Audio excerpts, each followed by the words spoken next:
మంత్రి రోజాకు నగరిలో ప్రతికూల పరిస్థితులు నడుస్తున్నాయా? రోజాకు సొంత పార్టీ నుంచే సఫకేషన్ ఎదురవుతోందా? మెజారిటీ నేతలు రోజాకు వ్యతిరేక వర్గంగా ఎందుకు తయారయ్యారు? Watch this R24 special.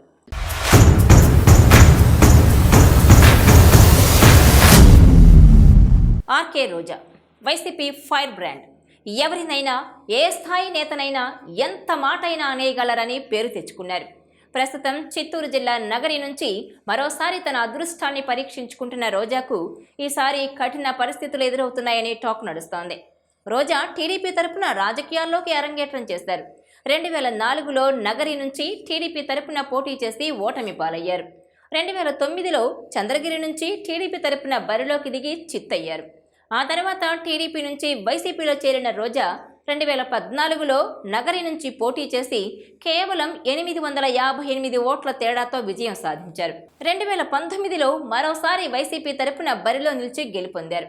అయితే వైసీపీ గాలి ప్రభంజనంలా వీచిన ఈ ఎన్నికల్లోనూ రోజా కేవలం 2000కు పైగా ఓట్ల మెజారిటీతోనే విజయం సాధించారు. వైఎస్ జగన్ రెండో విడత మంత్రివర్గ విస్తరణలో పర్యాటక క్రీడల శాఖ మంత్రిగాను రోజా అవకాశం దక్కించుకున్నారు. ఇప్పటి వరకు 4 సార్లు పోటీ చేసి 2 సార్లు ఓడిపోయి 2 సార్లు గెలిచిన రోజా 5వసారి బరిలో ఉన్నారు. ఈ ఎన్నికల్లో గెలిస్తే ఆమె హ్యాట్రిక్ కొట్టినట్టు అవుతుంది. అయితే పరిస్థితులు మాత్రం ఆమెకు అనుకూలంగా లేవని అంటున్నారు. ముఖ్యంగా వైసీపీలోనే తీవ్ర వ్యతిరేకత ఉందని చెబుతున్నారు. ముఖ్యంగా నగరి నియోజకవర్గం వైసీపీలో కీలకంగా ఉన్న రెడ్డివారి చక్రపాణి రెడ్డి, మాజీ మున్సిపల్ చైర్మన్ కేజే కుమార్, ఆయన భార్య కేజే శాంతి, అమ్ములు, బడమాలపేట జడ్పీటీసీ మురళీధర్ రెడ్డి తదితరులతో రోజాకు తీవ్ర విభేదాలున్నాయి. రోజా మద్దతు లేకపోయినా మరో కీలక మంత్రి పెద్దిరెడ్డి రామచంద్రారెడ్డి మద్దతుతో రెడ్డివారి చక్రపాణి రెడ్డి శ్రీశైలం దేవస్థానం చైర్మన్గా, కేజే శాంతి ఈడిగ కార్పొరేషన్ చైర్మన్గా, అమ్ములు పుత్తూరు వైసీపీ ఇన్ఛార్జిగా పదవులు దక్కించుకున్నారు. అయితే ప్రతిపక్ష నేతలపైనే కాకుండా తన నోటి దురుసును నగర నియోజకవర్గంలో సొంత పార్టీ నేతలపైన రోజా చూపుతున్నారని అంటున్నారు. ఈ నోటి దురుసే ఆమెకు మంత్రి పదవి రూపంలో మేలు చేస్తే సొంత పార్టీ నేతల్లో కీడు చేస్తోందని చెబుతున్నారు.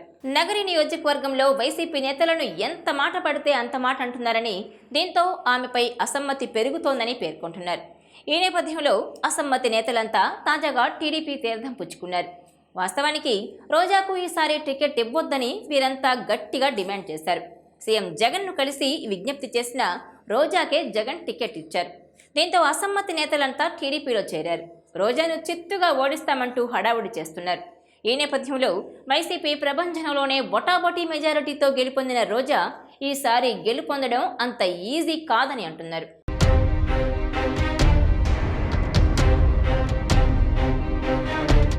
ఈ వీడియో మీకు నచ్చినట్లయితే please share, like and subscribe R24 Telugu.